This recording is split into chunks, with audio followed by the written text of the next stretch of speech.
That's really loud. I'm just before I start, I'm almost savoring the applause, just because I rarely get applause before I start talking. And I'm never sure if by the end of the talk, if I do get applause, it will be so enthusiastic. So I'm just taking a moment now to savor it. I want to ask if you can all hear me because it's very loud. So, good morning. As you have just heard, I'm from just down the road, the University of Portsmouth. If you don't remember I'm from the University of Portsmouth, the blatant advertising in every single slide will remind you. And what I would like to do today is almost combine my professional and my personal interests. My professional interests being, and what I do research on, how to make scientific and technical writing as comprehensible as possible. And my personal interest, and this dates back to many decades ago when I was a child, is the writing of Mark Twain. And I'm going to try today to link the two of them together. So hopefully, over the next 40 minutes, you will find at least something that can relate to your professional situation, irrespective of what that might be. And if that fails and you don't find anything that relates to your professional situation, at least you can have an almost nostalgic 40 minutes, as I am sure many of you read, as I did, Mark Twain when you were younger. I'm very conscious of this barrier between. Is there two screens? You can see them okay. I'll try and jump between the two. So, Mark Twain. I'm sure that most of you know Mark Twain is a pen name, and it's a pen name for an American author, Samuel Langhorne Clemens, who lived from 1835 to 1910. So, 1910, that means all the writing that we will look at today was written at least, and this is where my O-level mathematics comes into play, 104 years ago.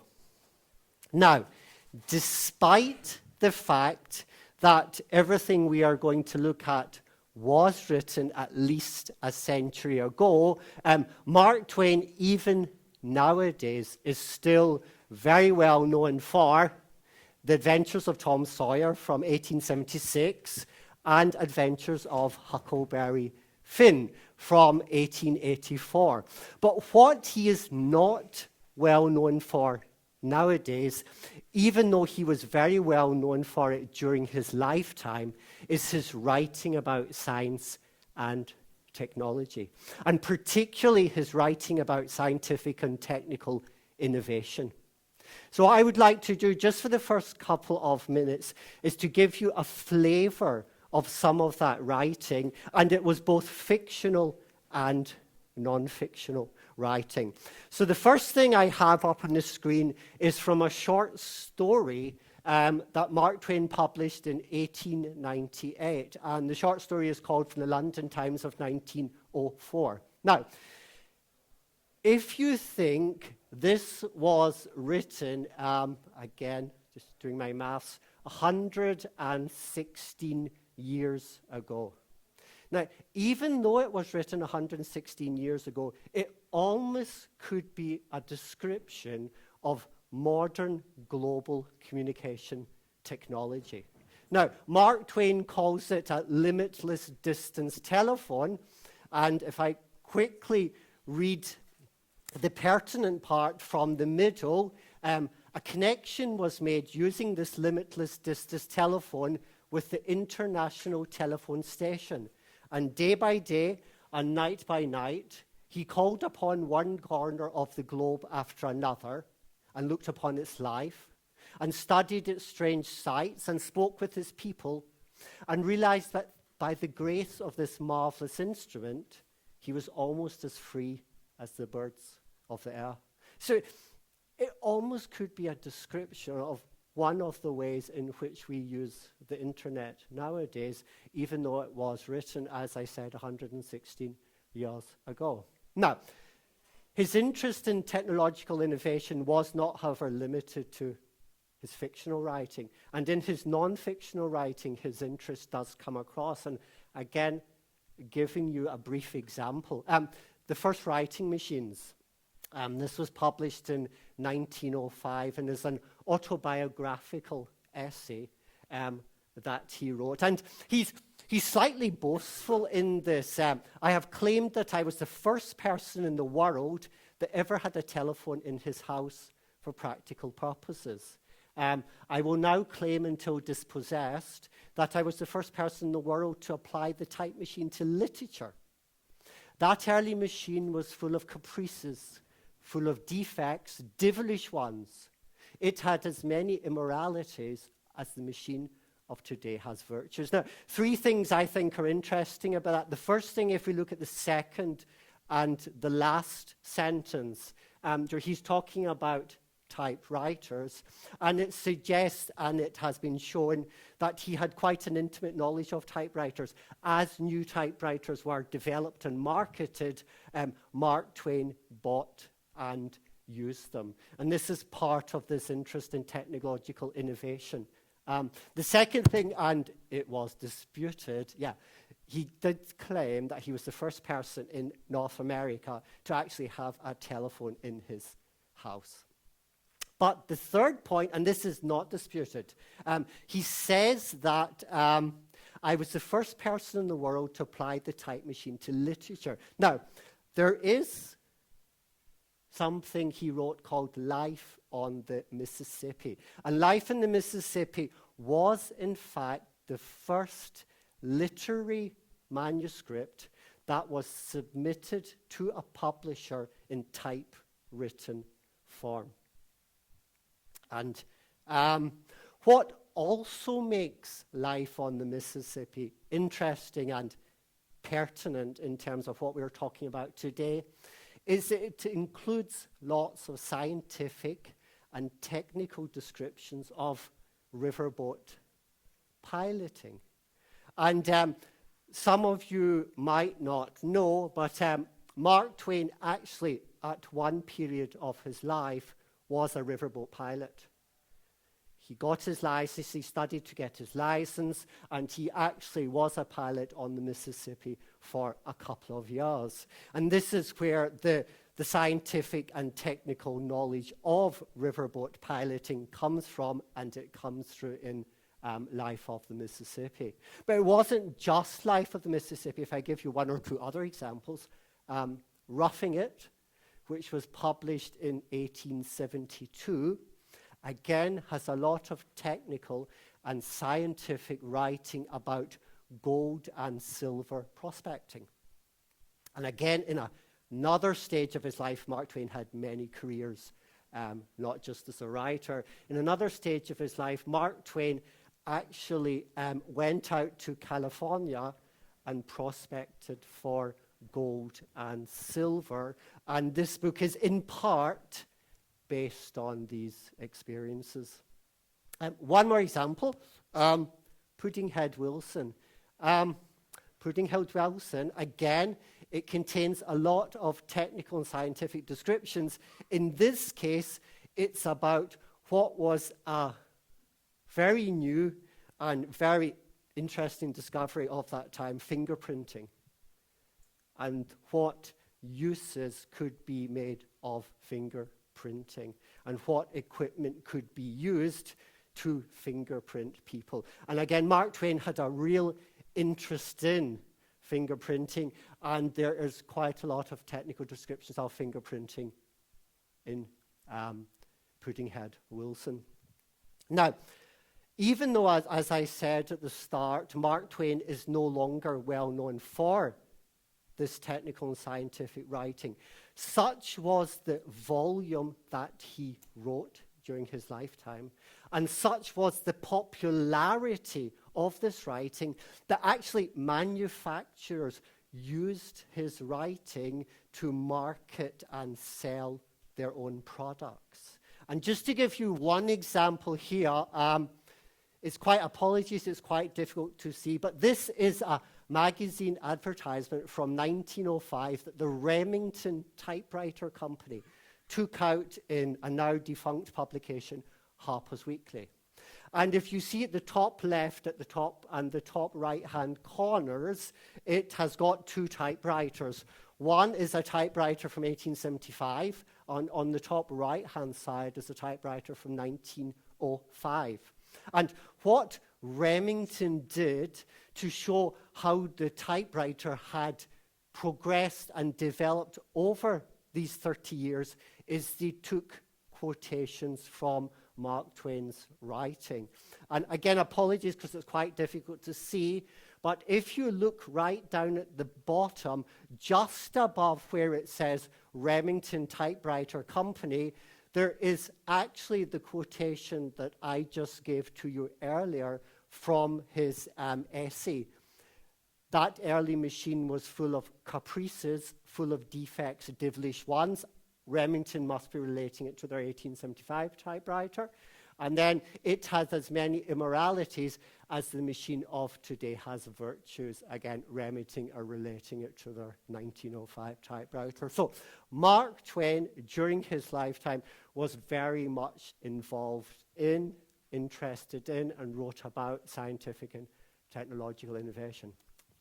So, okay, I see some people nodding their heads, some people smiling. So some of you are interested in this, but others are probably thinking, yeah, that's interesting. Yeah, I've learned something, but what's this got to do with me as a scientific or technical writer in the 21st century? Well, Mark Twain was not only interested in scientific and technical writing. He was also an advocate of clarity and simplicity in writing. And a lot of his time was actually spent giving writing advice to new writers, particularly new writers writing about scientific and technical innovations. So what I would like to do for about 20 minutes is, one, introduce you to some of this writing advice.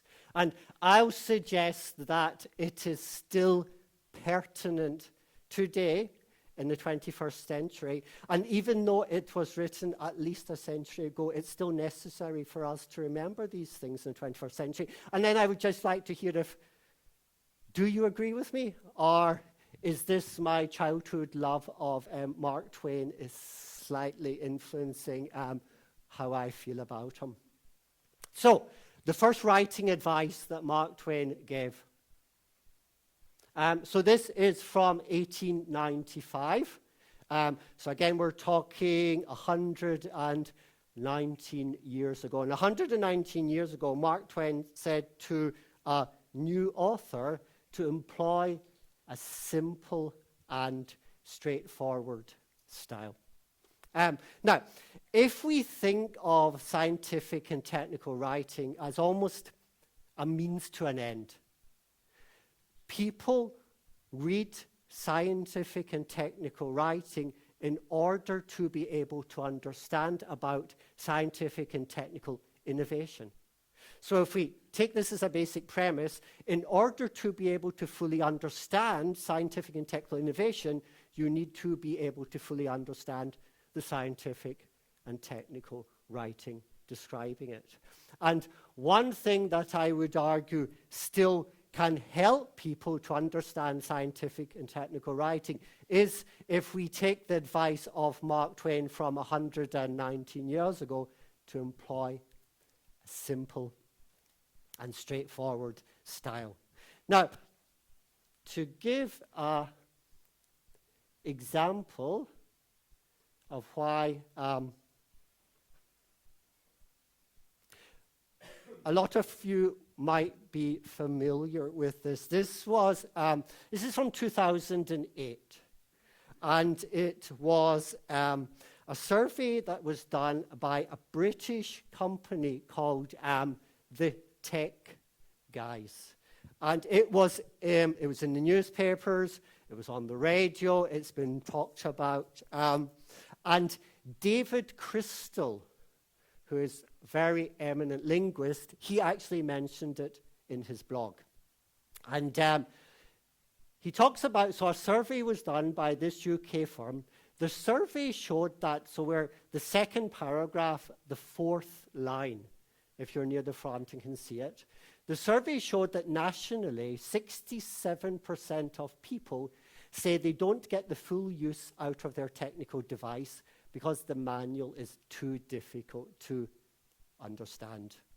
A remarkable 20% admit to throwing the manual across the room.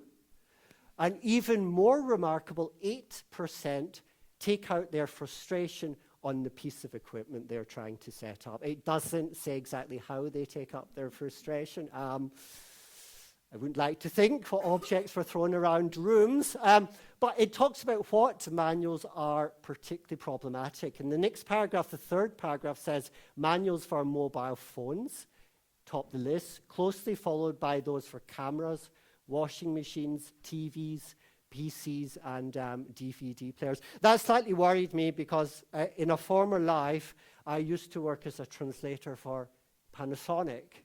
And I used to translate a lot of their manuals from Japanese into English for TVs, DVD players, and mobile phones. And I wonder, without knowing it, whether the tech guys were in some way pointing at me without realizing it when they wrote this. Now, why are manuals difficult to understand? Well, he suggests that, and we'll just look at one or two of the reasons, a mixture of linguistic and non-linguistic reasons. And under the linguistic reasons, and I'll read it out just so you don't need to follow, there is the actual choice of words and constructions. Many manufacturers assume that the user will know all the technical terms about their product and do not bother to explain them.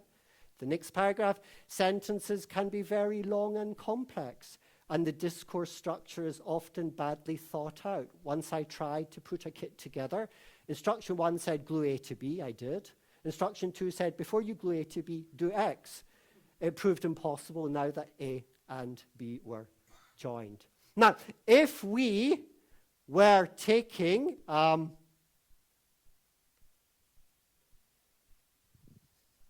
Mark Twain's advice from 119 years ago, and actually employing a straightforward style, we might be able to at least reduce the number of problems that we still find today.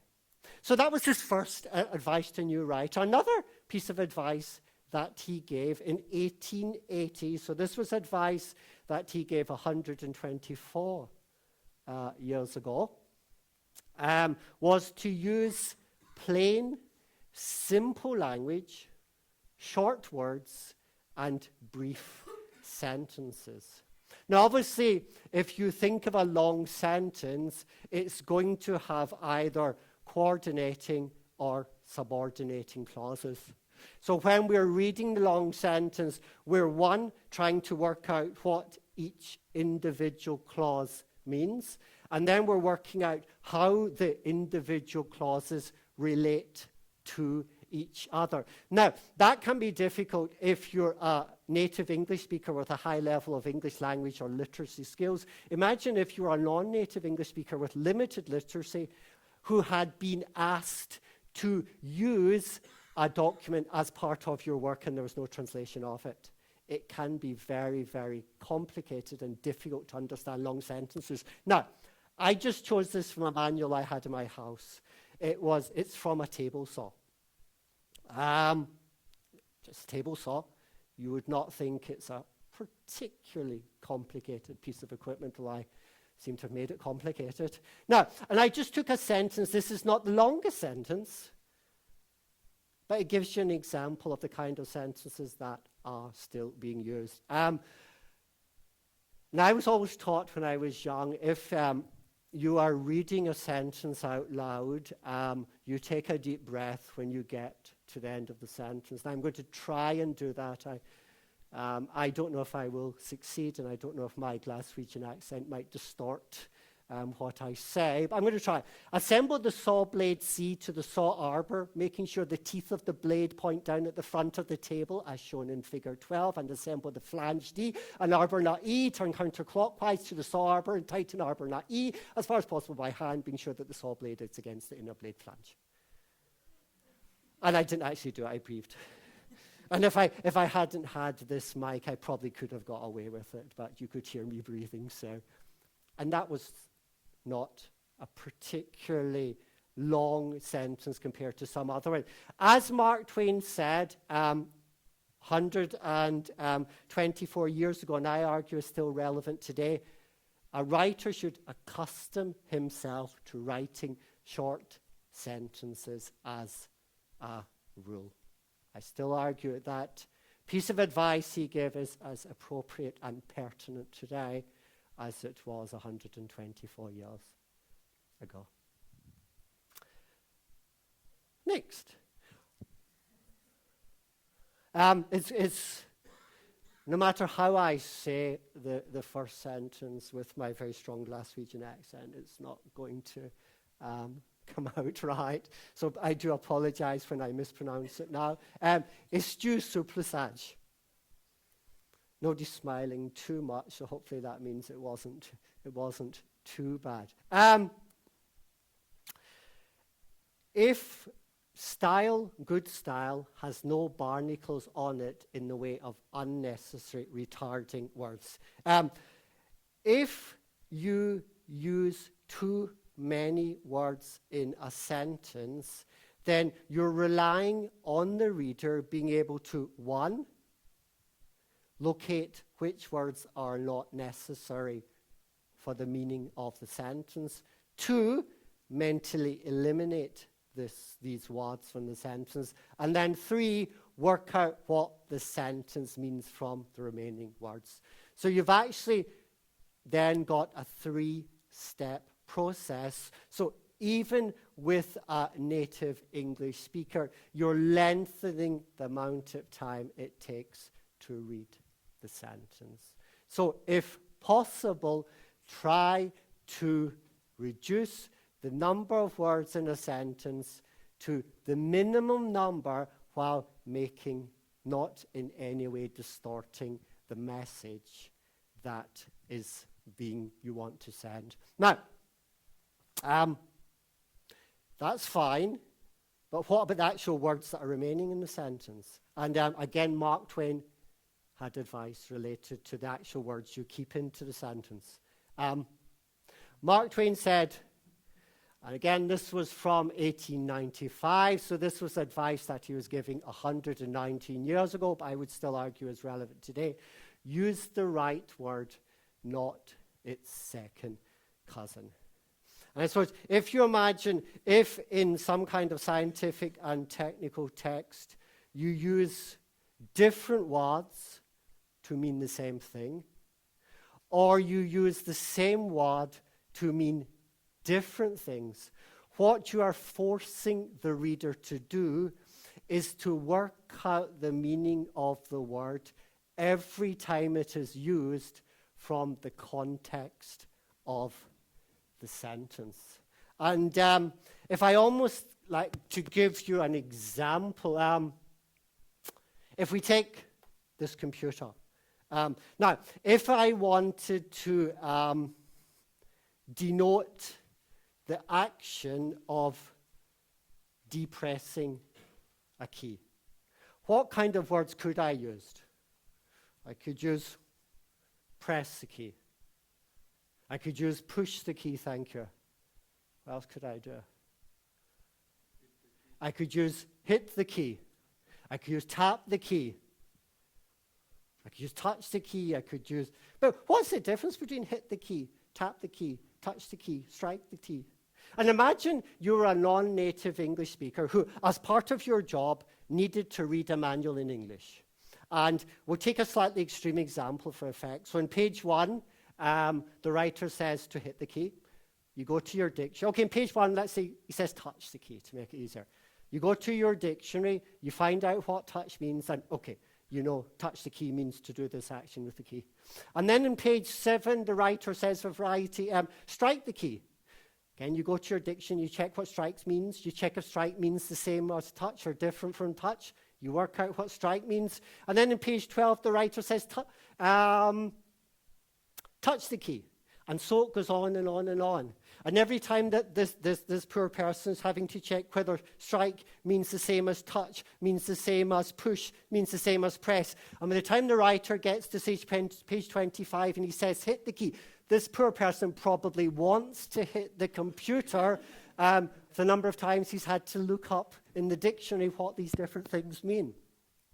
Now, a lot of my students then tend to feel that they have to use different words for variety. And what they then use is a thesaurus.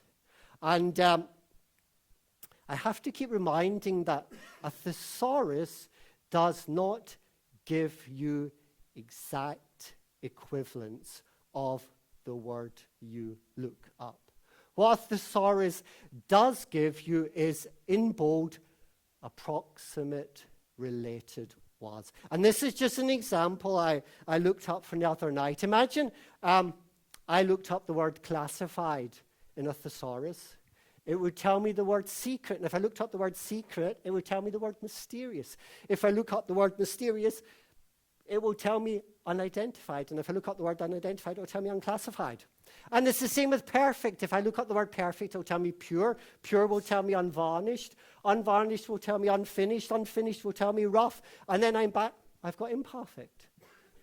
So we need to always be careful about the use of a thesaurus when we're trying to think of other words, even if we want to use them to mean the same thing. As Twain advised 119 years ago, a writer should say what he is proposing to say, not merely come near to it.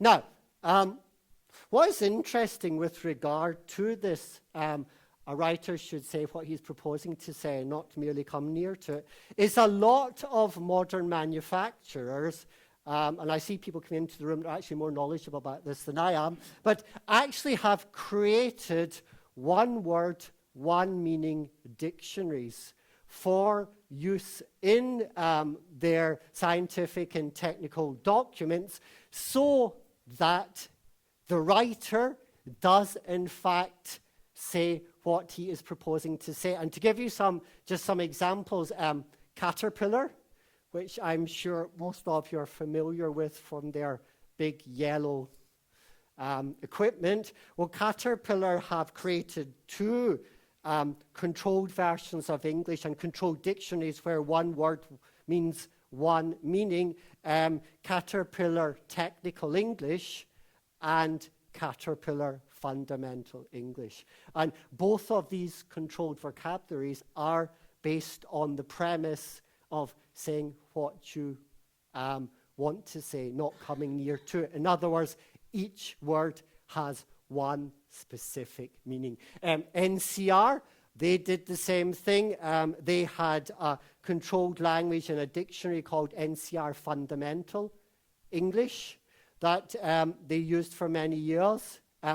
Perkins, just down the road, until they were bought over by Caterpillar, they used a controlled dictionary, Perkins Approved Clear English, where again one word had one meaning.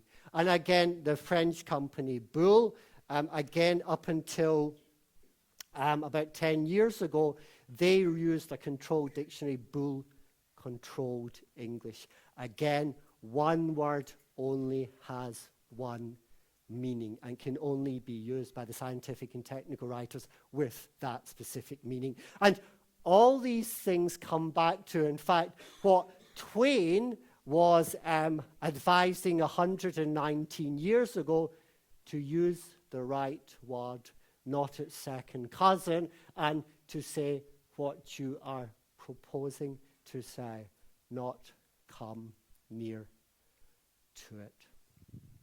Now, so I'm conscious of people writing things down. Am I going too fast through these slides? If at any point I'm going too fast or you can't understand my accent, please do shout. And so, all these different things employ a simple and straightforward style, use plain, simple language, short words and brief sentences, eschew surplusage, use the right word, not its second cousin. It's very easy to sit and say, yeah, I agree with this, but it's actually quite difficult to do. And it's quite difficult to do the first time you write something. So again, Mark Twain, as ever, had advice in this area. I apologize, I forgot one. Use good grammar. Now, it's interesting, I came across this book quite recently, Budinsky. Now, it's quite old, it's from 2001, but it's actually used in quite a lot of countries to teach non-native English speakers how to write technical writing. And in it, Budinsky says, most readers of technical documents are interested in the technical content of a document, and they may be tolerant of less than perfect grammar. Now, I have heard that argument a lot, and I do agree with that to a certain extent. But if you, as a writer, use, to quote Budinsky, less than perfect grammar, at best, you are slowing down your reader, because even with the best English language / literary skills, it's just going to take that little extra time to work out what the writer means. And at worst, you're actually going to confuse your reader with the potential for them to either not know how to use the product or to use it wrongly. And the implications of that. So, yes, I can understand what Budinsky says, but I still feel that Twain's advice from 119 years ago to new writers to use good grammar is the way forward. Now, as I said, all these things sound good in principle, but they're actually difficult to do first time, and Twain has some advice in this regard.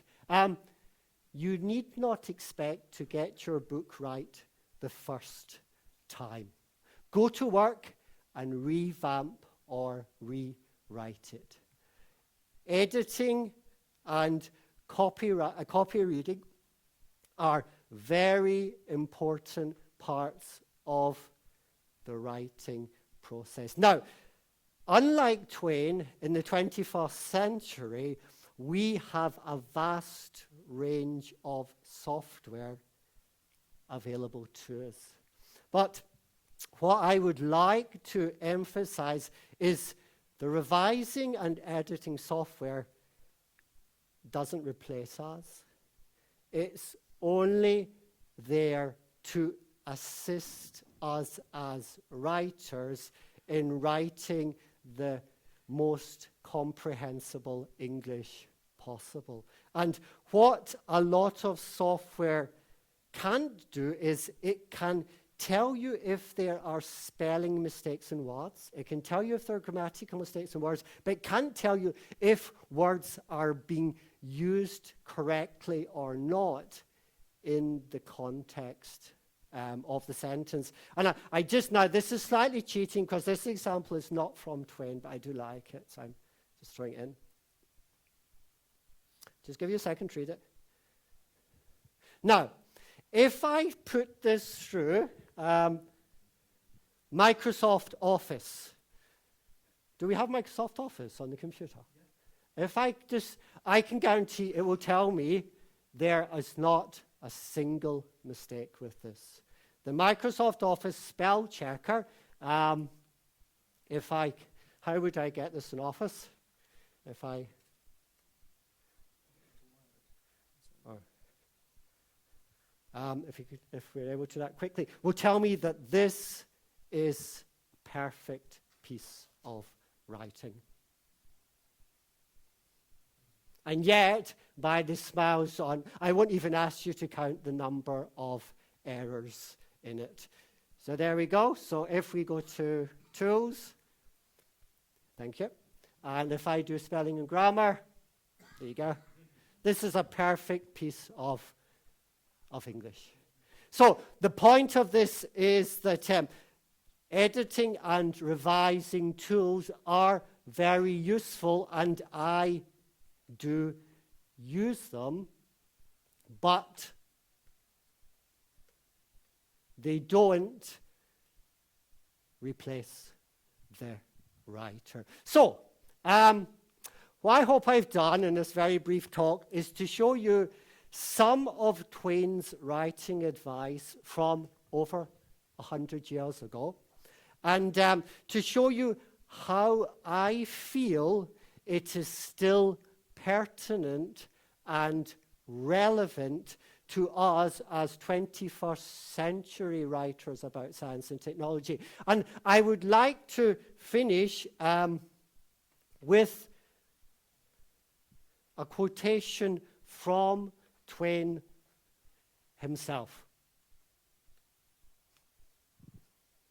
Twain says that the advice that he gives, that is the way to write English. It is the modern way and the best way. Stick to it. He wrote this 124 years ago. I still feel it is equally timely and pertinent today. If you're interested, most of the quotations I use today come from Mark Twain's letters, the second and the third book on the bibliography.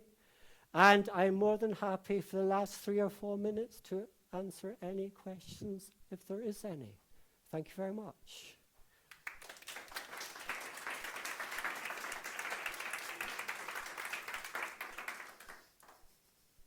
Yes.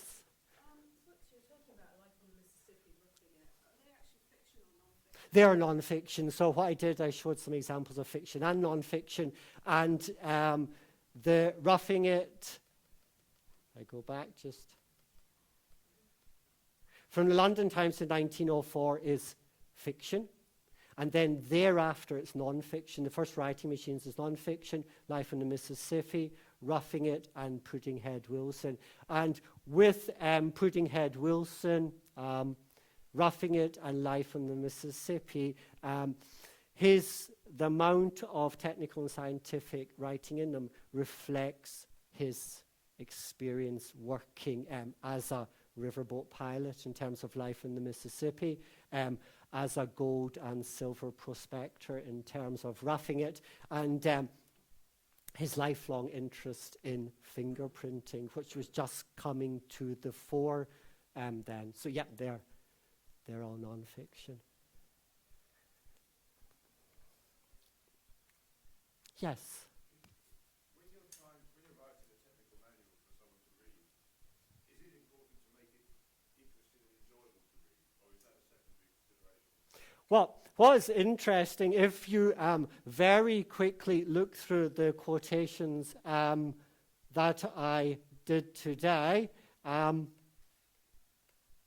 simple and straightforward style, plain simple language, short words, brief sentences, no unnecessary retarding words, use the right word, not its second cousin, and use good grammar. None of them actually say that scientific and technical writing has to be necessarily interesting.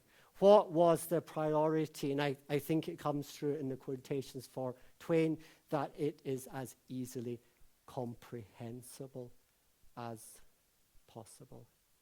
Yeah.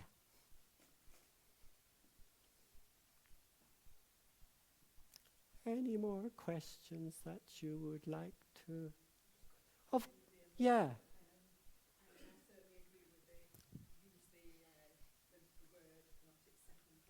Hmm. And I think that we all try to do this, and you know, I mean, not to use different words. And where I'm working, we have got an editor who does enforce this. But where we really get into problems is when new terminology is Yeah. introduced, Yeah. because a new feature or a new Yeah. technology is introduced, and we aren't involved in it sooner. So I suppose that what I'm saying is that one aim of mine, and I'm sure of most people, is to try to get on board with this research and things like that before they've already established and started writing things in. I mean, the user interface can be changed, that's not Yeah. a problem, but where I'm working, with engineers who are doing optimizations, who are or readers, Mm-hmm. they see the code and they're very unwilling to change the code, because you say, well, you know, you're using here a word that's already Yeah. used in another sense, Yeah. or this idea is being used by another team and they've used this word and you've used a different one. This is really difficult to What overcome. related to that, and very, very quickly, I talked about Caterpillar Fundamental English, Caterpillar Technical English, NCR Fundamental English, PACE Approved Clear English, and Bull Control English. Now, these are all versions of what are called controlled languages, which have controlled vocabularies. And none of these controlled languages were ever used for more than about 10 years. One of the limitations of controlled languages, in fact, the only one that's still used now is Caterpillar Technical English by CAT, and this is a second version. They had another controlled language, Caterpillar Fundamental English, that they used for 11 years. And part of the problem they found was the restricted dictionaries they used went out of date very, very quickly. And Perkins, which did use their dictionary for quite a substantial length of time, not more than 10 years, were continually revising, deleting, and adding words to it for exactly the reason that you talked about now. Yeah. Okay, well, thank you very much for coming to see me today, and I hope that you enjoyed it. Thank you.